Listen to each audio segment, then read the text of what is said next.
Hi, I'm AD. This is my garage, which is an absolute mess at the moment, and we're going to be working on my Twingo. Yeah, so it's been a year since I converted the Twingo. It's been going really well. We had it initially at just under 280 brake, 277 brake. I fitted the bigger turbo, so the 19T hybrid, which is bigger than the Megane 250 RS turbo, and decided to push it further.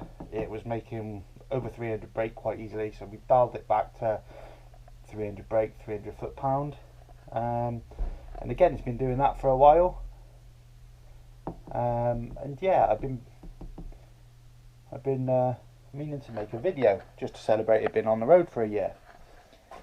And then I took it out and decided to really kick its head in, just to try and work on my 0 to 60 launches, because it's horrendous to launch, and work on my quarter mile times. I've been recording with Draggy a lot, and yeah, after doing all that and doing some decent runs, the car sounded lumpy at idle. So I got it home, had a quick look at it, and it looks like I've cracked a ringland, which is pretty common on the Megane engines. They're getting old, the metal's getting fatigued, and I was really beaten on it. But yeah, I kind of knew it was going to happen at some point. So I've now got to pull the engine and gearbox, have a look at it, see if it's salvageable. Luckily, I started collecting some upgrades. Got some Megane 250 RS pistons and rods in there, which I was going to slap in. You know, Renault parts been special.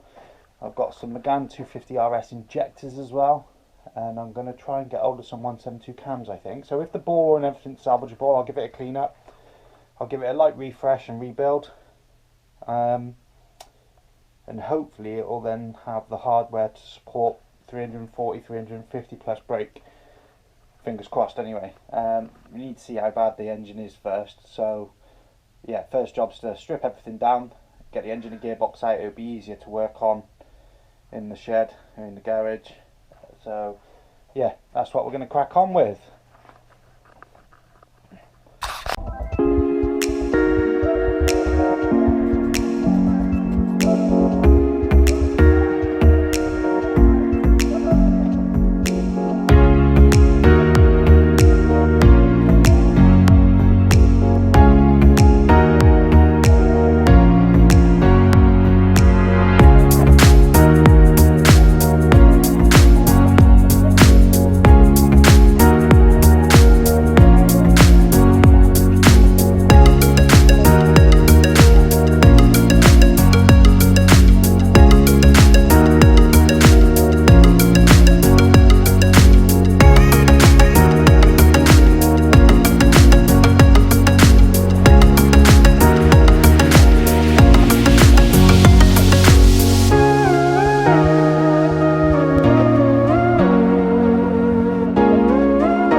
So it's just draining the fluids, then I'll need to jack it up, disconnect the drive shafts, disconnect the exhaust, and I think we're pretty much ready to lift the whole lot out, get the engine clean out.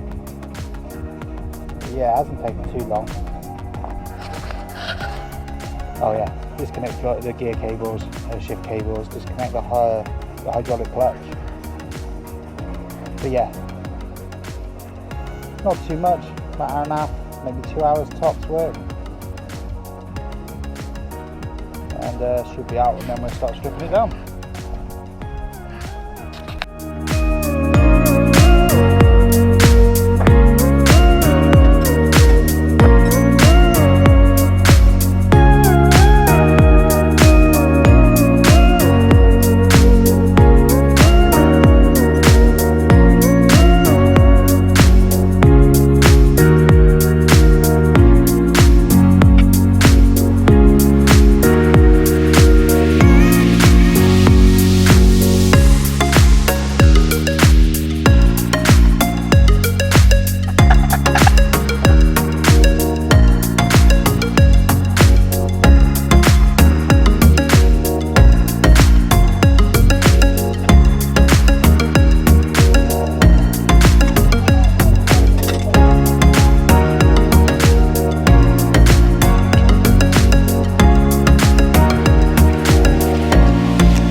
just to give you a little update,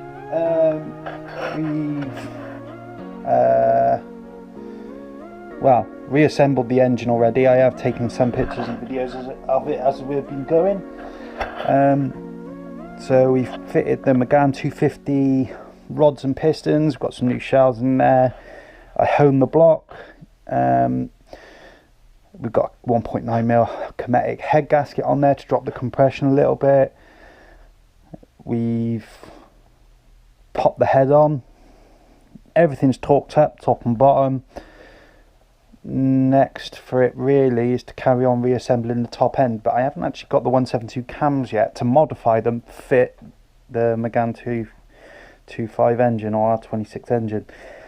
But yeah, it's getting there. I couldn't find my engine stand anywhere, so I ended up ratchet strapping it down so I could torque everything up. So that's what you're looking at there. But yeah, not too far off really. Bottom end's done, top end's done, bar the cams, and then obviously we've got the what do you call them?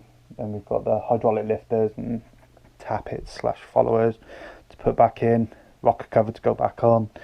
Once that's on, the turbo and the cam belt can be then done. Then the turbo can be put on, and then I'll lift it all, put the sump back on, and slap it back in the car.